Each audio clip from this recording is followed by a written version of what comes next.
This is Lauren. And this is London. And this is Do Some Sage About It. So, we're on episode 5. It's still kind of crazy. It's just, one more from last time, but it is one more. This episode's going to be kind of long. We have a couple stories that are very in-depth. So, I guess we will just get into it, because this is going to be a long one. So, this is about, it's been called multiple things. It's been called the Arnold Estate, the Perron House, or it's called the Conjuring House, and only the Conjuring House because of the movie. Love that movie, by the way. It's a great movie. But, so, it was originally built... I can hear you drinking. Sorry. It was originally built in 1736. And it was originally owned by the Arnolds, and it was called the Arnold Estate. It was pretty much a bad place for the Arnolds to live. 8 generations, the Conjuring House kind of took people from, like 8 generations, someone from 8 generations had died in the Conjuring House. If the same family, you said? From the Arnolds. 8 generations of the Arnolds had pretty much passed away in that house. Okay. And then from 1971 to 1980, the Perrons owned it. But before the Perrons had lived there, there was a woman named Bathsheba Sherman, and she was rumored to be a witch that had haunted generations of the Arnolds and the Perrons and just everyone who comes into the house, because she used to live on a farm that was kind of in the area of it. Like, it was half of their yard was also her farm. And she had just hated people who had taken her land. I remember hearing about that particular She was woman. the protagonist, or is it the antagonist? She was the bad guy in The Conjuring. She was a antagonist. Yeah, she was one of them. One of the two. But she had sacrificed her week-old baby, and she had done this pretty much with all 4 of her kids. All 4 of her kids did not make it over a year old because she was constantly sacrificing them to Satan in the fireplace in the house. But her husband, Jedson Sherman, caught her... Jedson? Yep, Jedson. Like Jedson. Jedson. D? Jedson. Not T like the Jets. No, Jed. Okay. Jedson. Well, he's a country boy for sure. He caught her sacrificing their newborn baby in the fireplace. And because of the fact that she had been caught, she ran out of the house to a tree near... There was a dock in between her property and, at the time, it was the Arnold's house. So there was a dock, and there was a tree right next to it. So she climbed to the top of the tree, proclaimed her love to Satan, cursed everybody who would take her land, and then she hung herself from the tree. Okay. So she had killed all 4 of her children, and then herself, just because, pretty much, she got caught. When the parents owned the house, she used to cause harm to their youngest daughter. She would stab her, scratch her. She would try to possess her and just completely destroy this girl. Her family and doctors were surprised that she survived due to all the paranormal activities that had happened to her. But in 1980, the Conjuring House was rumored to be a daycare. A daycare. But it was not open for very long. And the only evidence that it was ever a daycare was that in the basement of the house, there was a toy chest with a drawing of what they call the Broken Neck Lady. So, how did they come across the conclusion that it was a daycare and There was tables set up. There was like little tables with kid chairs, multiple, like more than one. And none of these families had more than 4 kids. And there was tables that could fit up to 16 kids. So with the toy chest, and there were little blackboards where obviously something had been written and just wiped off. But the broken neck lady, everyone is assuming is Bathsheba because of the fact she did hang herself. Mm-hmm. But it could also be Abigail Arnold. But Abigail Arnold is more of one of the nicer spirits. But Abigail Arnold, she's known as one of the nicer spirits, the one who kind of protects everyone. But she also had taken her life. But people had taken their kids out all on the same day. Like from the daycare? Mm-hmm. All from the daycare. Every parent that had kids in the daycare removed them all on the same day. They're assuming it's because of all the paranormal activity, but it could have been, really anything. But multiple paranormal investigators and YouTubers have explored the Conjuring House, and if you watch these videos, it's genuinely terrifying. It's bad. But there has been Zach Bagan, Ed and Lorraine Warren, Sam and Colby, Matt Riff. Matt Riff's one is something different. I'm not a fan of Zach Baggins at all. I don't even know who he is. Yeah, he's the guy that wears those thick black rimmed. Okay, there said that face. I don't like Zach Baggins. Okay, that's the face I make also. But Abigail Arnold, she roams it, and she is definitely known as the protector. She's always looking out for the employees of the house and even guests who stay at the house, and she has never been known to be malevolent in any way. So they let people, rent it out still, right? $300 a night. I mean, that's, and you can typical hotel room. You can rent it out anywhere between, the last week of July until October. Why? I mean, why only those months? I'm not sure, but it was just, the last week of July all the way up until October, pretty much up until Halloween. I mean, Halloween time, that makes sense. Then you can visit it any other time, but those are the only times where you could stay there? Yeah, stay there. Can you, get, a private stay? Mm-hmm. Or do you just share the house, You can get a private stay. bed and breakfast? When you buy pay the $300, it's just for your stay. That's pretty cool. I mean, I would stay just because I want to see what kind of stuff happens, but, I mean, I don't know.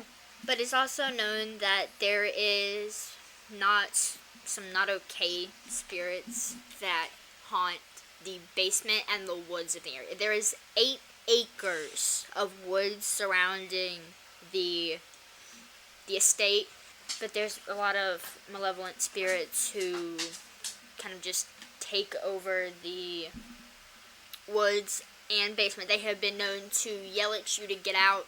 They have been known to throw things at you when you go into the basement. They have been known to stare at you from the top of the basement stairs and just look at you until you turn around. And Abigail Arnold has warned people, do not go into these woods or the basement. And no. I paid $300 to be there. I'm going to do what I want to do. When Sam and Colby went to see it, she had told them... Why do I know that name? Sam and Colby, they're really big ghost hunters on... I think they've been on Morbid before. Mm-hmm. Sam and Colby, yep. Yeah. But she had told them, do not go down there. It's not safe for you guys. And they went down there and both just... They couldn't sleep. And they stayed there for a whole week.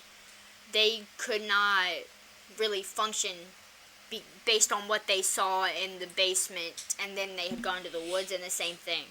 But it has just been known that at least 10 people have died on the estate. What? Like visitors? No, Oh. the Arnold's parents Oh, okay. and people like that. None of the parents thankfully died on the estate. There was very close calls, but they all survived in the 9 years that they were living there. So, the ones that did die, were they all suicides? Or does it say? So there was 2 who hung themselves, Abigail and Bathsheba, and then there was a... She wasn't an Arnold, though, right? No, she just lived in a neighboring property and hung herself on their property. Right. And then there was that's what I'm saying about the Arnolds. The only Arnold who had passed away was Abigail. So who are the other ones? It didn't. You said 8 generations. Yeah, there was a poison suicide that was unnamed, and then multiple others that were also... Probably just natural if they didn't mention it. They were just unnamed. I'm still kind of stuck on the poison suicide, though. Well, wonder who did that one. It happens, I guess. It's also known that what they call the broken neck lady is really known to specifically haunt and try to possess children visitors. That's why they kind of recommend that you don't bring your kids to the Conjuring house, because the broken neck lady, if you've seen Conjuring, she's targeted children. Right. So they kind of... And this is Beth? Yeah, so what we can call her. You can bring them, it's just kind of strongly advised against, because kids have been known to not really be mentally okay after seeing the broken neck. Right, like, I don't even parent how you want to parent, but I would never take young children to something like this. Even if it's not dangerous, I wouldn't be willing to put a young child in that situation, because children are known to be more susceptible to the paranormal. So they might see shit that we're not seeing as adults, and I would not want that weighing on a child. 15, 16, teenage area, I think would be a little more appropriate, but not 6 children. Yeah. Especially to a place that's known for being one of the most haunted places in the entire world. Right, and where children specifically are targeted. That's wild to me. And some of the kids some of the people in the basement who haunt it are children. But That's they're creepy. Guessing that's probably the Arnold's kids. Maybe. When people have seen the ghosts, they don't look like children. They are all gruesomely deformed and just, they don't look... Demons. They don't look human. They're probably not. I mean, they just... And you've got to think, if this Beth lady was sacrificing people and children to Satan, there are probably demons or a portal to hell on that property somewhere. And in the Conjuring house, they have, the Raggedy Ann dolls. Ugh.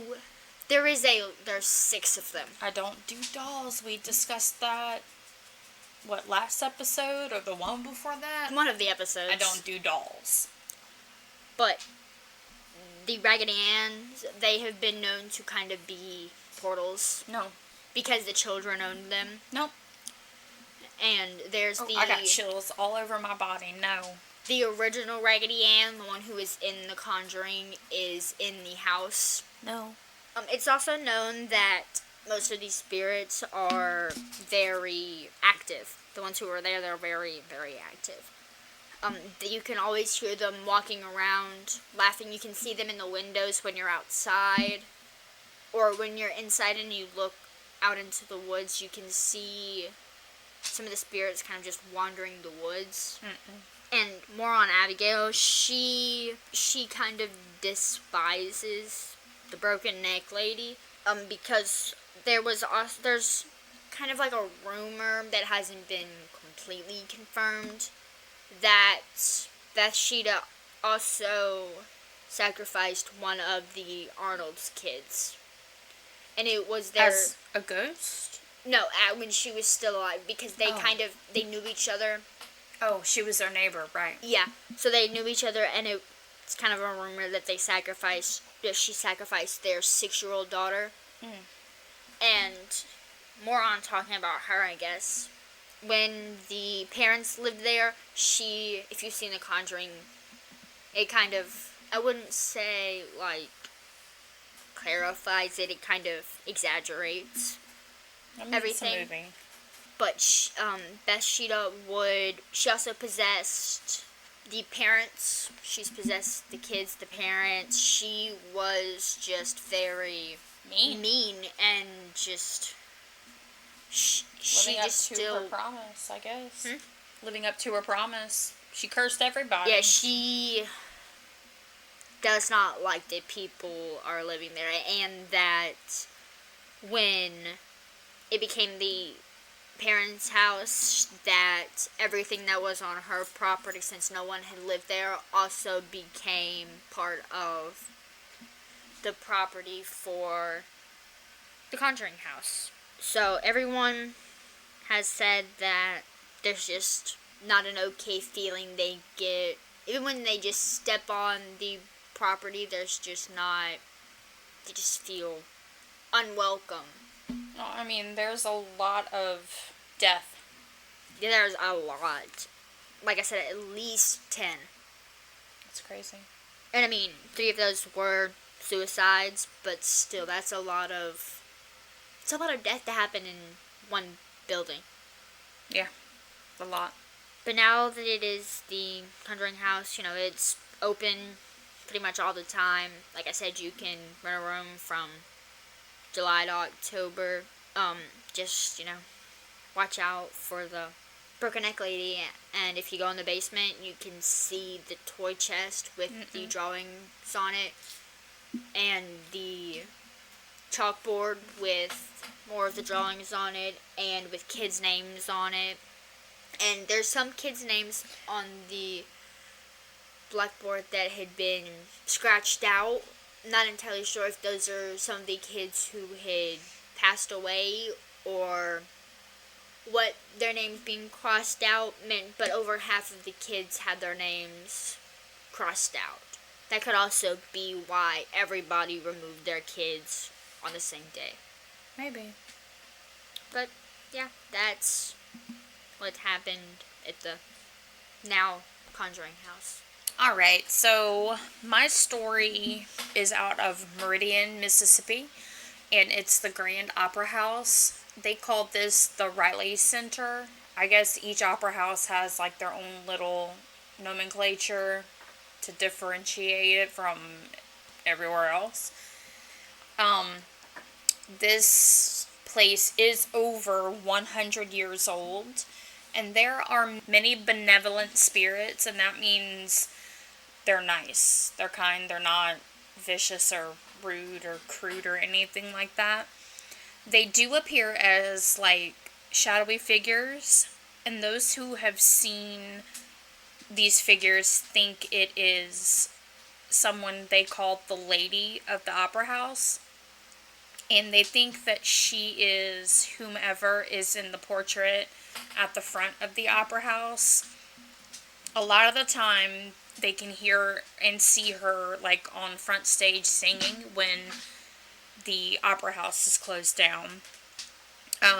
Other people believe it to be Lily Langtry, who was an actress and vocalist from the early 1910s, and she spent a lot of time performing at this opera house, and she loved it. It was her favorite place to be. She was there all the time, so a lot of people think that she has come back there after she passed. Because it was her happy place. Yeah, well, yeah. I mean, I guess so. But when this woman is around, people say that they can feel like a calm presence and a sense of peace, so they're not scared of her. A lot of people do feel touches when they're there, like just a hand on the shoulder or something like that. Just a friendly pat, nothing aggressive. So a lot of the staff and the people who have visited, whether for a performance or just in general, say that when they feel a presence or even see the shadowy figure, the lights start to go on and off, like frequently. Like someone's just flicking a light switch, but there's nobody near any of the light switches.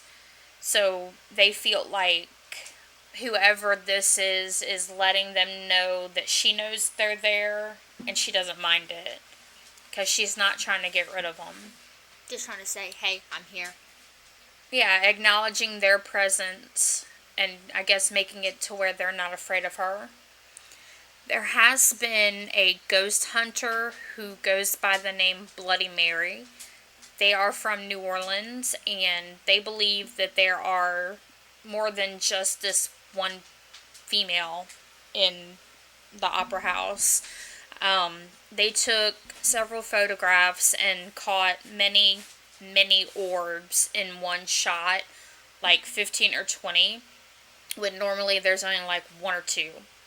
So they feel like there's more than just this one spirit, but the rest of them really aren't showing themselves. Not like she does.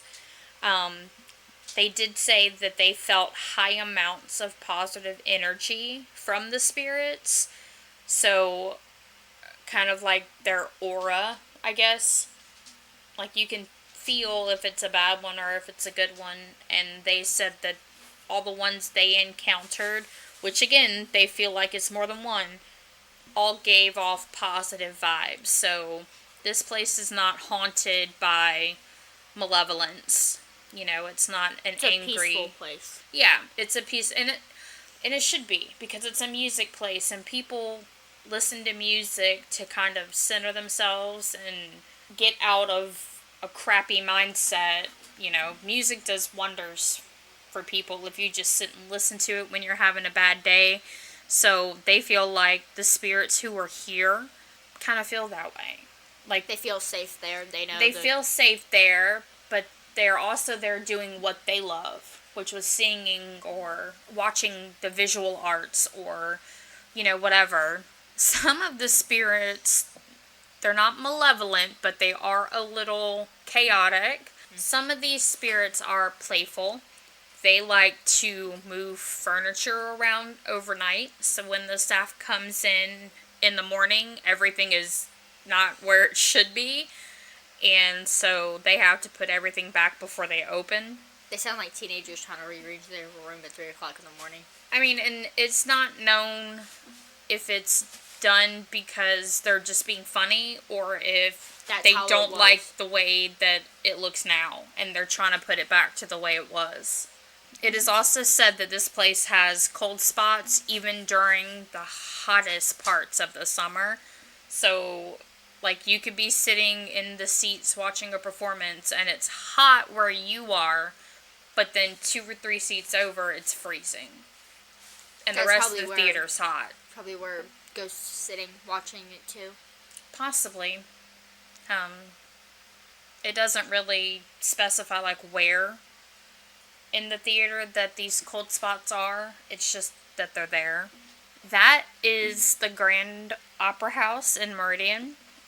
It's short and sweet, mainly because my next story is very long. So, there's that.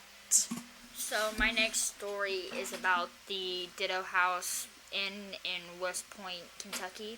What is it? The Ditto House Inn. Diddle? Ditto. Ditto. But the Ditto House was built in 1823, and it was made by Abraham Ditto and his brother-in-law Samuel Lansdale.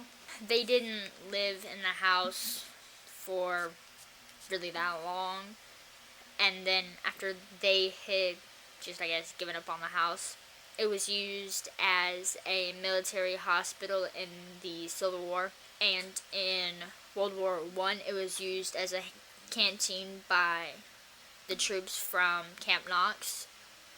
And the local women who tended to the sick soldiers, they were there even though that most of their sons, husbands, and fathers were across the lines fighting them. They were fighting against them.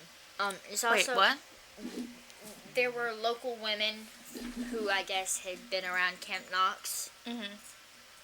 They were tending to the sick soldiers who were from Camp Knox, and many of their fathers, sons, husbands, and just people that they knew were fighting on the other team. Gotcha. Okay, gotcha.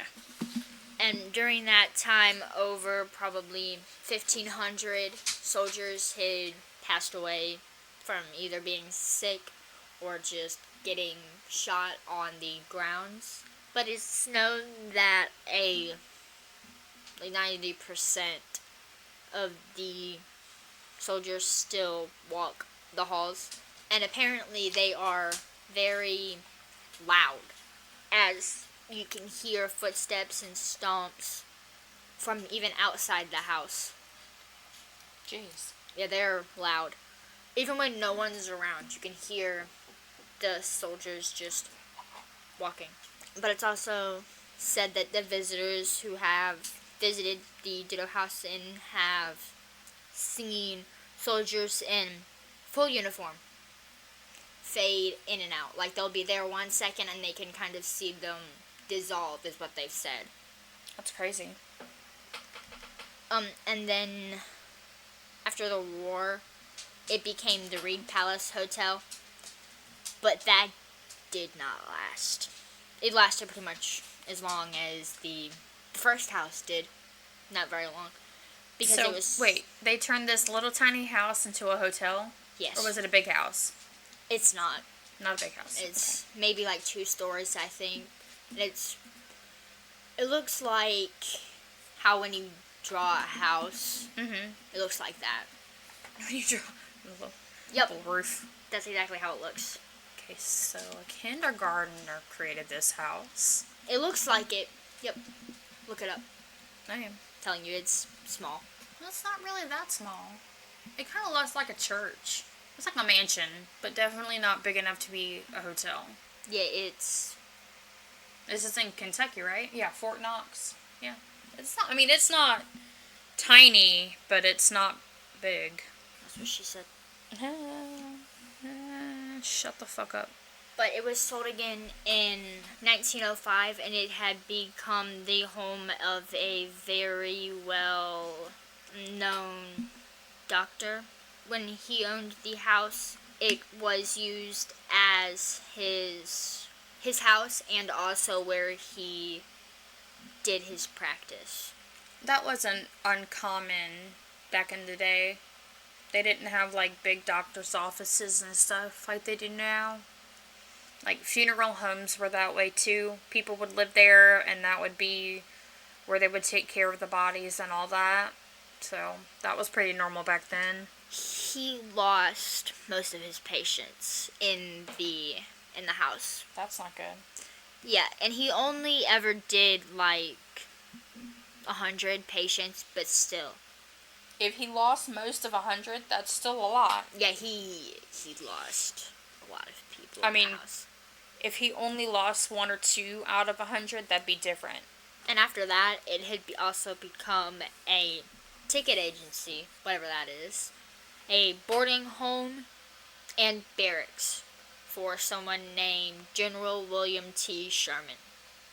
So, barracks are like apartments, kind of, for soldiers. Militaries. Yeah. Yeah. But because of all the soldiers that had passed in the building, a lot of, say, like, items you'd see on a soldier, like their ribbons, medals, even, like, buttons and buckles from their clothes, even dog tags and coins that these soldiers have Like been... old-time kind?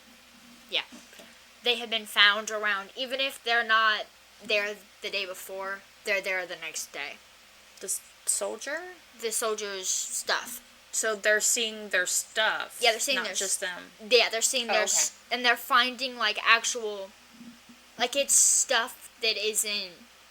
Like, it's real stuff that they're able to... They have a collection in the Ditto House of everything that has been found. That's interesting.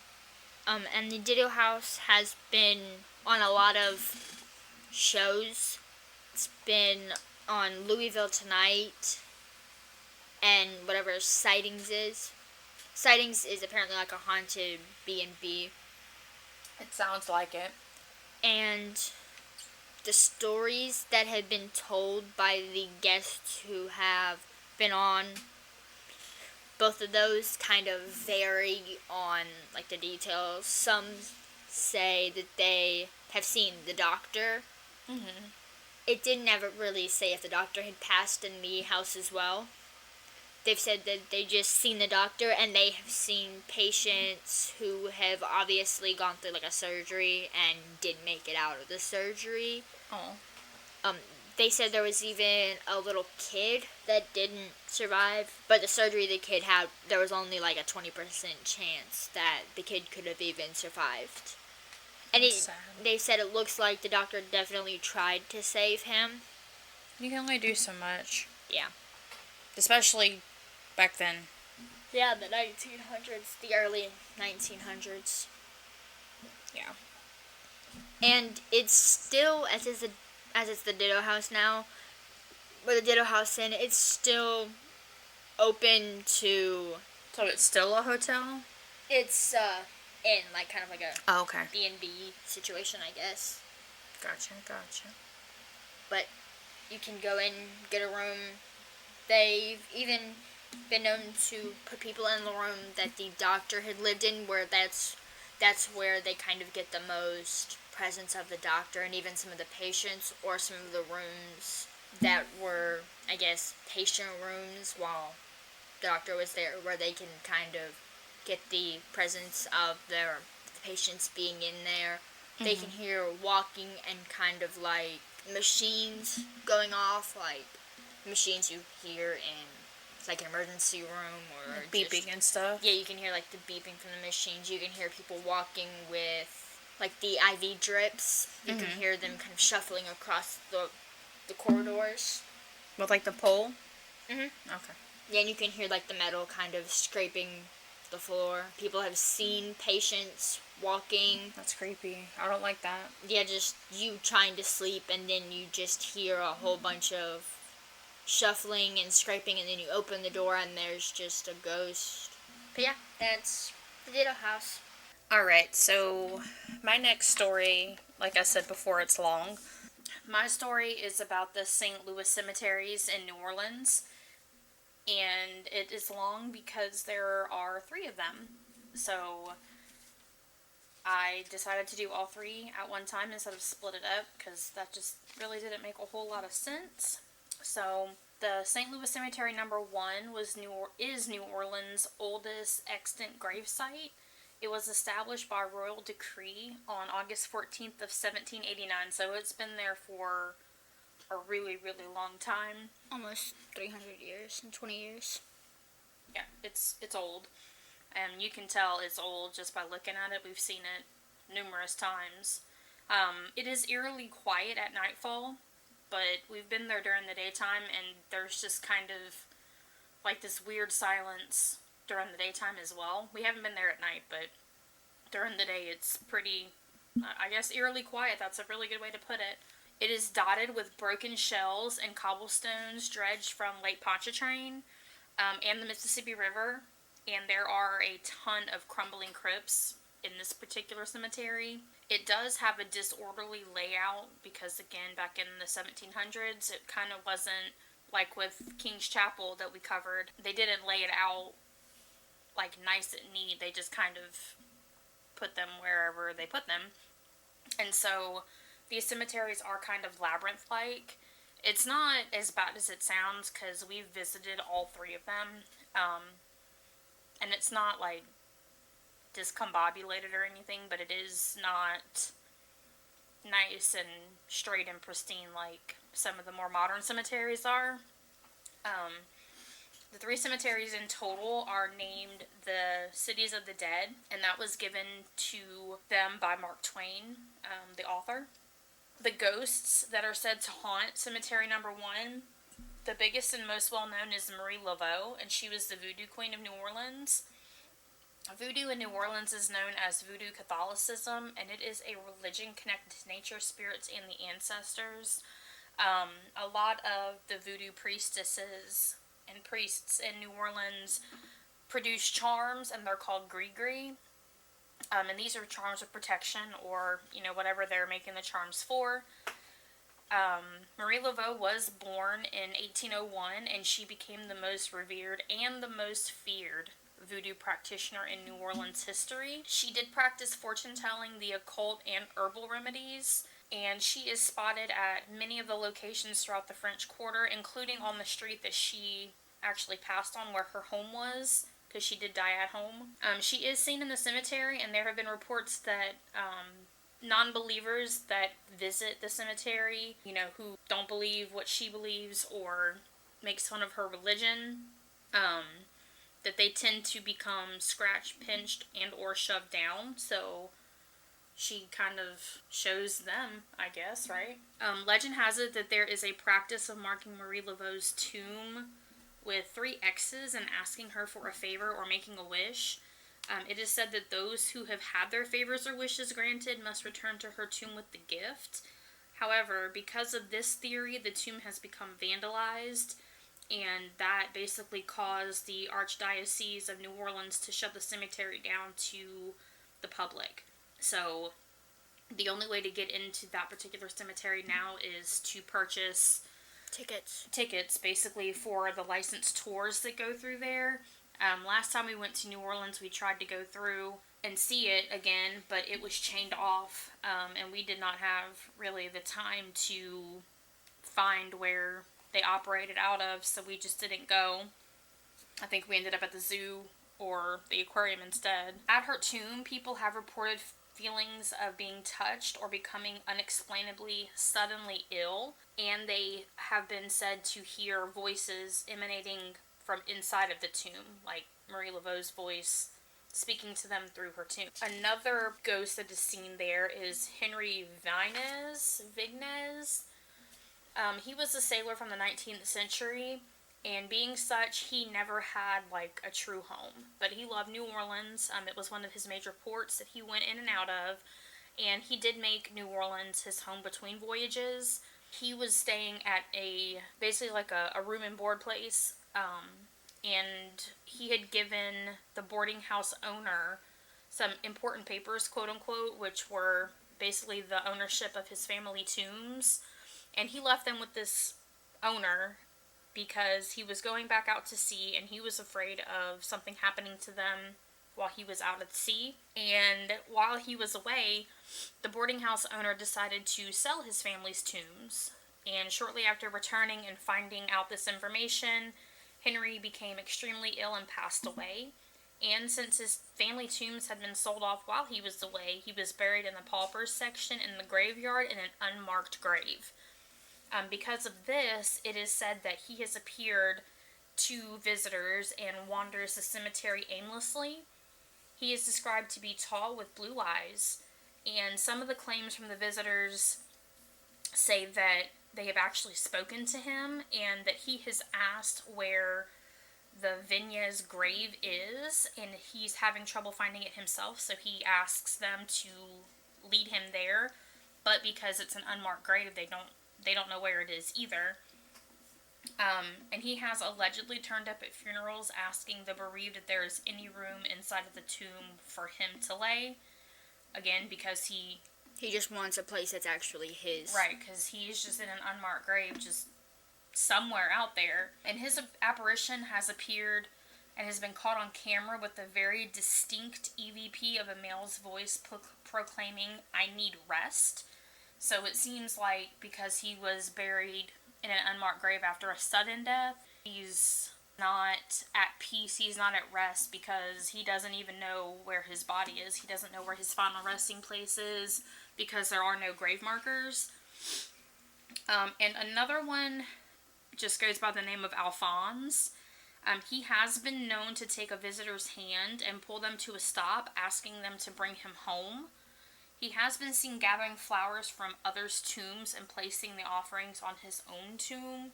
I'm guessing because he does not get visited often. And it is thought that he may have been murdered or tortured by someone of the Pinade family, because every visitor that approaches their family tomb is warned by Alphonse to stay away. So, I don't know if he's like a greedy ghost or whatever, and he just wants all the gifts for himself. So Cemetery 2 It was built in 1823 to extend the overflowing St. Louis Cemetery number 1 and to push the corpses of the yellow fever victims further away from the French Quarter. So during this time, if you remember from when we talked about Charity Hospital, there was a lot. 2,000 some odd people just at that hospital. That's not counting the rest of New Orleans. It was just that hospital. So thousands upon thousands of people were dying from yellow fever. So they built the cemetery further away from the French Quarter to kind of, I guess, protect the living. The larger tombs in this cemetery can hold 60 to 100 people. Jesus Christ. And they work as slow-burning furnaces.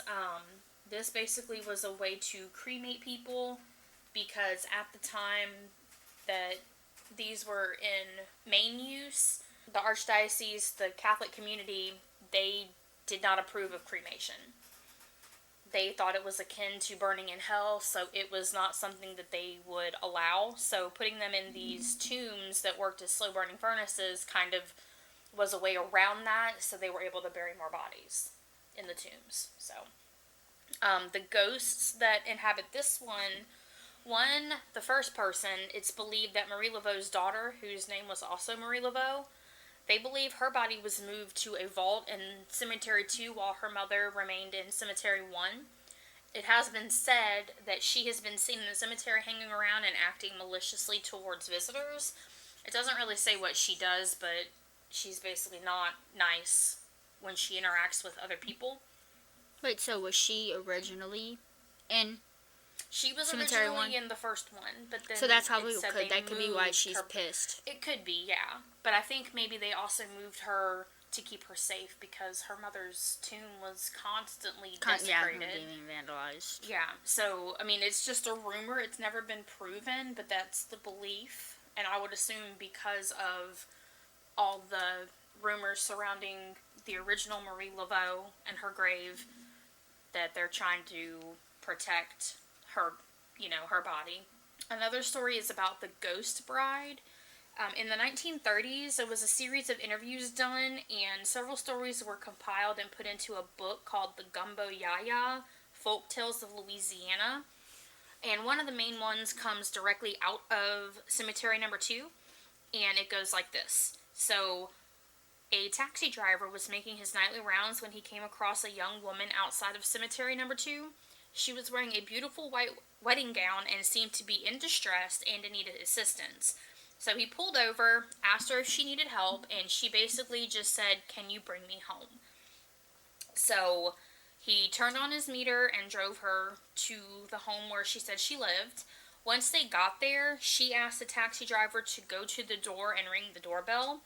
He thought this was a little strange, but, he could kind of see, fear in her eyes and didn't know, maybe if she just run away from home and this was her parents and she was scared to go talk to them. But when a man answered the door and the taxi driver told him who he had picked up and what she looked like, and the man, his mouth fell open, and his eyes widened, and he told the taxi driver that young woman had died many, many years ago and that she was buried in a wedding gown. He didn't really go into anything more, and once the taxi cab driver got back to his taxi, she was gone. Just completely vanished. And after this, that taxi driver and many others in the area refused to pick up anyone outside the cemetery. Mm-hmm. They refused to pick up anyone outside of that cemetery after dark. And some of them even try to avoid it, during the daytime, because ghosts are not super particular on time of day. Yeah, they really don't care. So, Cemetery number 3 was built in 1855, and that was shortly after 8,000 people died of yellow fever within just 3 months. Jesus Christ. So, Cemetery number 1, already over full. They built Cemetery number 2. Jesus Christ. Right. They built Cemetery number 2 to take on the overfill that was happening in Cemetery number 1. And now they built 3 to take over the overflow from number 2. Right. And so, let's see, when was number 2 built? I had that somewhere. 1823, number 2 was built. So, this is 1855, so this was 33 years later. It took a while, but still. But they already filled up the second cemetery in 30 years. 33 years already. So, there was 8,000 people who had died in 3 months, so there was no room in 1 or 2, so they had to build number 3. And it was basically a cemetery of necessity. So they built this cemetery. It was far away, basically, far away from like the main areas, and so the cemetery housed those who died of yellow fever, cholera, diphtheria, tuberculosis. It was pretty much just everything that was killing people. Yeah, a lot of diseases that were happening in the 1850s. 1800s was a pretty rough time. They decided to build this cemetery kind of out of the way in hopes of containing the disease, but we know now that that really didn't work, just like burning the bodies didn't work, because it's airborne and it released everything into the air as they were decomposing. So it was a good idea in theory, just not so much in practice. This cemetery was more organized and ornate than its sister cemeteries, so this cemetery looks like the modern day cemeteries. All the things are in a row, markers, grave markers with the right body, so on and so forth. So the ghosts of this particular cemetery, there is one whose name is Chef, I'm going to butcher this, Guliami Tugagwe. That's his name. And he owned a gentleman's club, and it was a gentleman's club up until 2019?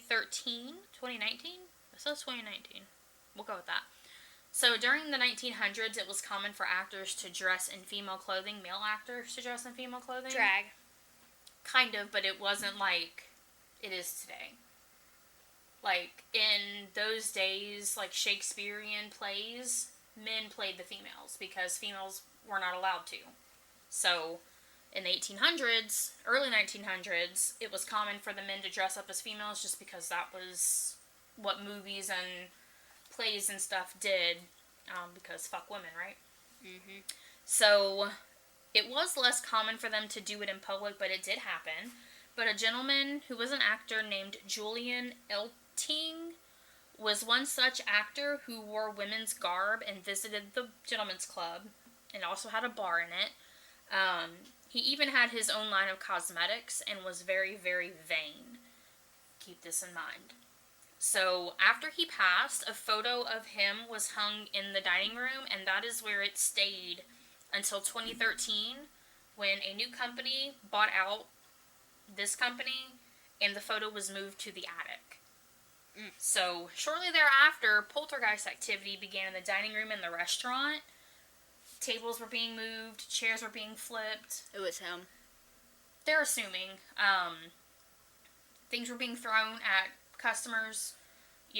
People were being, like, shoved and pushed, and, like, they could hear, like, hollering in their ear. And they said it sounded like a effeminate male. So, it doesn't really say if Julian was a homosexual, or he just wore the female's clothes because he was an actor and just thought it was cool.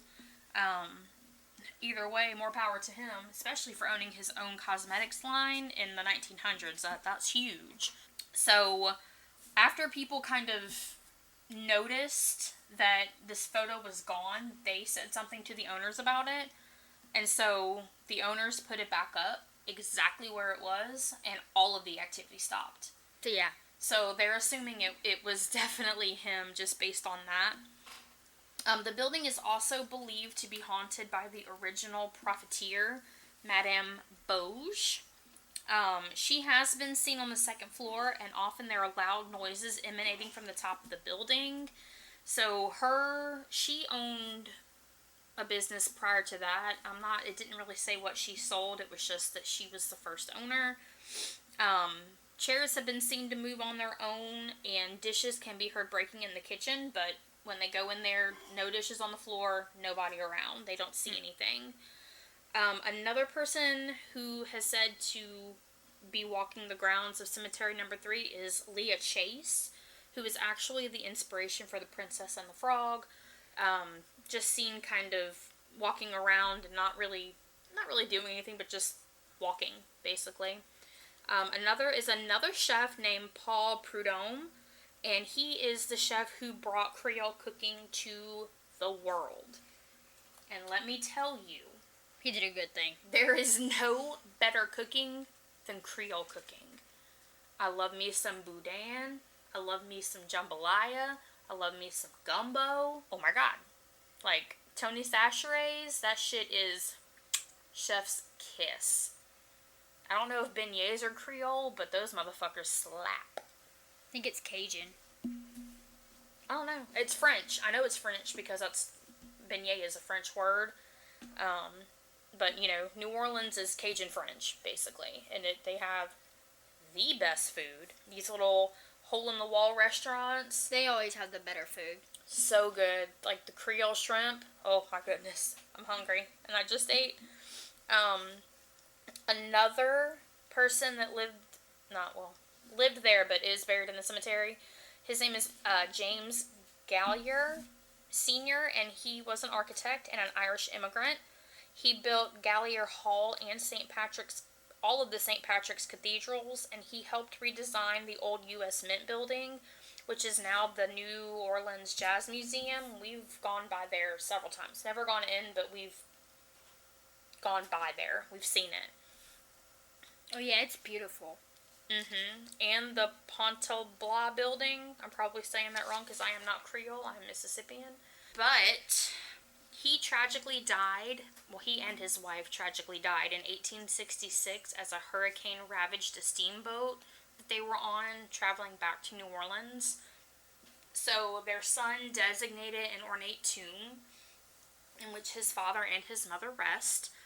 But the son died in 1868 due to yellow fever, and that was only 2 years after his parents passed. And several other family members died young. So it is believed that the family is cursed. Sounds like it.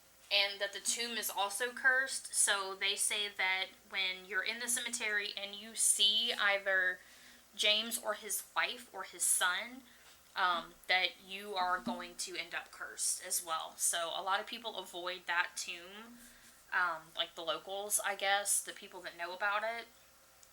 And it doesn't really say that these people who have, quote-unquote, been cursed have had bad luck or anything like that. It's just a theory. We can go test it out.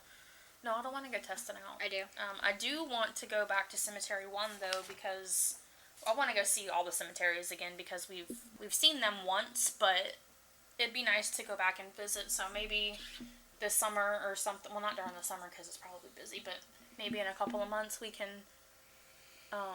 make a little trip over to New Orleans. It's only an hour and a half from here. We can go see the cemeteries, set up the tours at Dork. Do the vampire tour, ghost tour. Fuck yeah. Yeah. Because that's what we were going to do last time.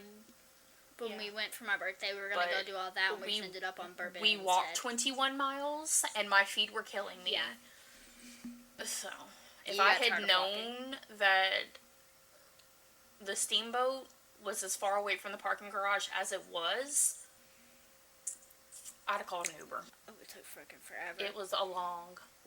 It was a nice ride, though. Yeah, I mean, it was nice on the boat. Free drinks, and you got fed, and it was a good time, but my fucking feet were killing me. I think it was at that point that I realized that a cruise would be fun. Hello? Lucy. So that is all 3 cemeteries, the St. Louis cemeteries in New Orleans. One of our favorite places to be. The tombs are fucking beautiful. Like, you wouldn't think that of a graveyard, but they're gorgeous, and I will definitely post some on our social media when this drops. The beauty of all of it. What are you doing, Lucy? Purring into the mics. Alright, so that was our episode for today. Again, it's number 5. And as always, we want to thank everybody who continually listens.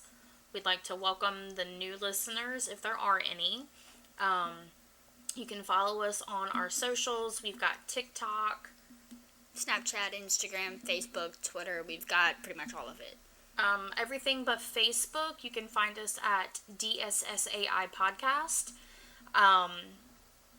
And super thank you to those who are actually following us. I get notifications every now and again on Instagram. A lot of people have added us as friends on Facebook, which is fine, but look for the page, not the quote-unquote person. We will add you directly to the page, not a problem.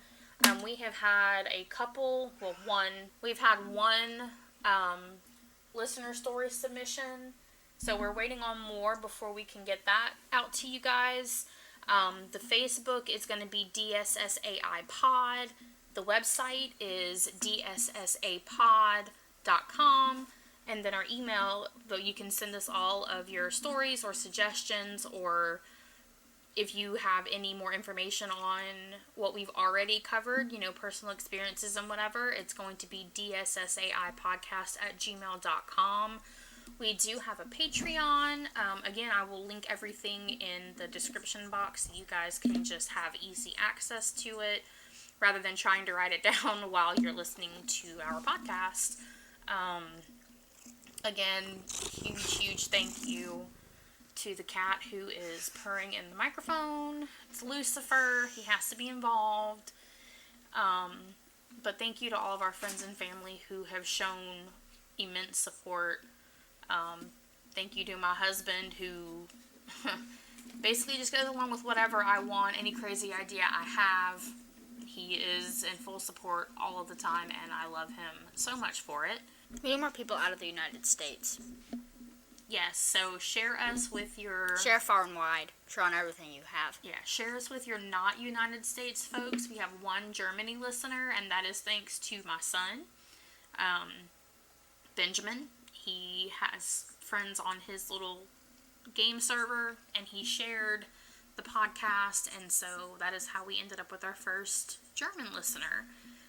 So if you are listening again, get your friends involved. If you know anybody in other countries that might listen or like the topics, just get them, like and share us, all that.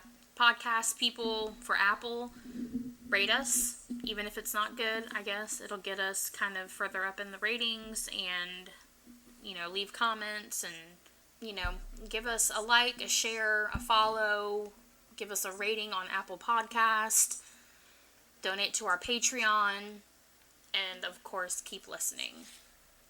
And keep it spooky. Till next time. Bye, guys. Bye.